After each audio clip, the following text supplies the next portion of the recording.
নমস্কার বন্ধুরা, আমি অর্পিতা। আশা করি তোমরা সকলে ভালো আছো। আমি অনেক অনেক ভালো আছি।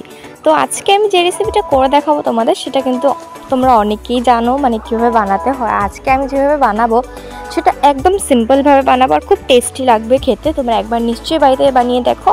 তাহলে চলো রেসিপিটা স্টার্ট করি।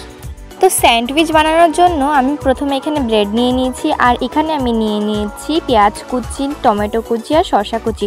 সবগুলোকে আমি একসঙ্গে মিশিয়ে নিয়েছি। এবার আমি একটা প্লেট নিয়ে নিয়েছি। এখন আমি পাউরুটিটাকে এর মধ্যে রাখবো। এবার পাউরুটির এক পিঠের মধ্যে আমরা সস লাগিয়ে নেব ভালো করে।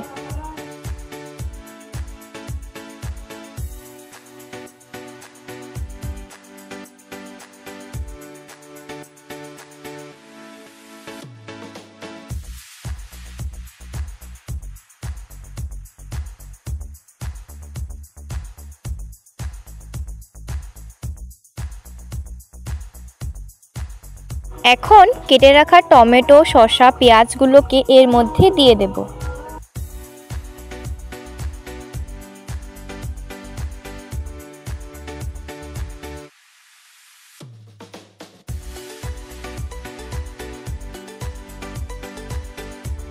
এখন আরেকটা পাউরুটি নেব, তার এক পিঠের মধ্যে আমরা সস লাগিয়ে নেব।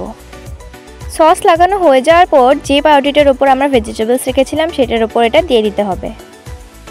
দেখো বন্ধুরা, কত সুন্দর হয়েছে স্যান্ডউইচটা। চলো এবার কেটে দেখাই তোমাদের।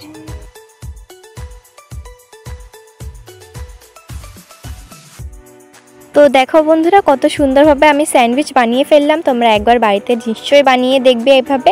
বহুত বহুত বহুত ভালো লাগবে তোমাদের। আর কমেন্ট বক্সে জানাবে তোমাদের এই ভিডিওটা কীরকম লাগলো। আশা করি ভালো লেগেছে। ভিডিওটি ভালো লাগলে লাইক করে দেবে, চ্যানেলটিকে সাবস্ক্রাইব করে দেবে। দেখা হচ্ছে নতুন আরেকটি রেসিপির সঙ্গে।